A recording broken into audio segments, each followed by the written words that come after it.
உத்தரப்பிரதேச மாநிலம் ஹத்ராஸ் மாவட்டத்தில் உள்ள புல்ராய் கிராமத்தில் போலே பாபா என்ற ஆன்மீகவாதி சொற்பொழிவு நடத்தியுள்ளார். இந்த மத நிகழ்வின் கூட்ட நெரிசல் சிக்கி 120க்கும் மேற்பட்டோர் உயிரிழந்துள்ளதாக தகவல் தெரிவிக்கிறது.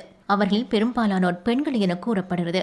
ஆன்மீக சொற்பொழிவாளர் போலே பாபா பேச்சை கேட்க கூட்டம் கூட்டமாக வந்த மக்கள் திரும்பி செல்லும் போது வெளியே செல்ல வழியின்றி நெரிசலில் சிக்கி மூச்சு திணறல் ஏற்பட்டு மயங்கி விழுந்ததாக தகவல் தெரிவிக்கின்றது. உயிரிழந்தவர்களுடைய உடல்கள் பிரேத பரிசோதனைக்காக மருத்துவமனைக்கு வெளியே வைக்கப்பட்டிருந்த காட்சி பரபரப்பை ஏற்படுத்தியது. இந்த நிலையில் ஆன்மீக நிகழ்வில் கூட்ட நெரிசலில் சிக்கி உயிரிழந்தவர்களின் குடும்பத்திற்கு தலா 2 லட்சமும் காயமடைந்தவர்களுக்கு ரூபாய் 50,000 வழங்கப்படும் என்று உத்தரப்பிரதேச முதலமைச்சர் யோகி ஆதித்யநாத் அறிவித்துள்ளார். இந்த கூட்ட நெரிசலுக்கு காரணமான போலே பாபா என்று அழைக்கப்படும் ஆன்மீக குரு 18 வருடங்களுக்கு முன் உத்தரப்பிரதேச காவல்துறையில் பணியாற்றியுள்ளார். இதுவரை 10 லட்சத்தை தாண்டும் எண்ணிக்கையில் போலே பாபாவின் பக்தர்கள் இருப்பதாக கணக்கிடப்பட்டுள்ளது. தனது கூட்டங்களை போலே பாபா அந்தந்த பகுதியில் உள்ள சீடர்கள் மூலம் நடத்தி கொள்வதை வழக்கமாக கொண்டுள்ளார்.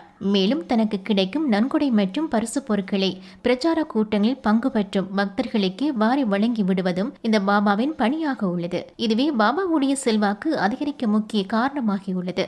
இவரது கூட்டங்களில் வழக்கமாக பிரச்சனைகள் வருவதில்லை என கருதப்படுகிறது. இந்த நிலையில்தான் அவருடைய ஆன்மீக பிரச்சாரத்திற்கு கூடிய மக்கள் கூட்ட நெரிசலில் சிக்கி உயிரிழந்துள்ளார்கள்.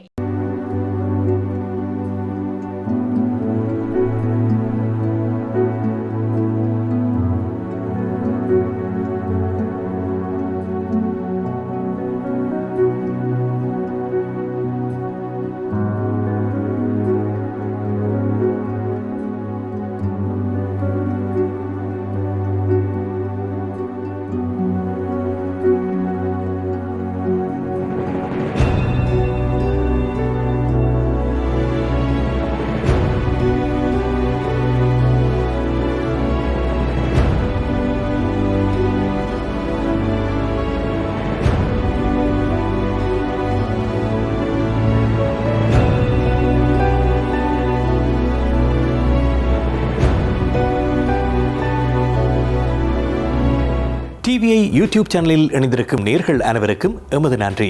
எமது காணொளி தொகுப்புகளை தொடர்ந்து நீங்கள் பார்வையிடுவதற்கு கீழிருக்கின்ற பெல் பட்டனை அழுத்துவதன் ஊடாக நோட்டிபிகேஷனில் பல காணொளி தொகுப்புகள் உடனுக்குடன் உங்களை வந்து சேரும். அருகில் இருக்கின்ற முக்கிய காணொளி தொகுப்புகளையும் பார்வையிட தவறாதீர்கள்.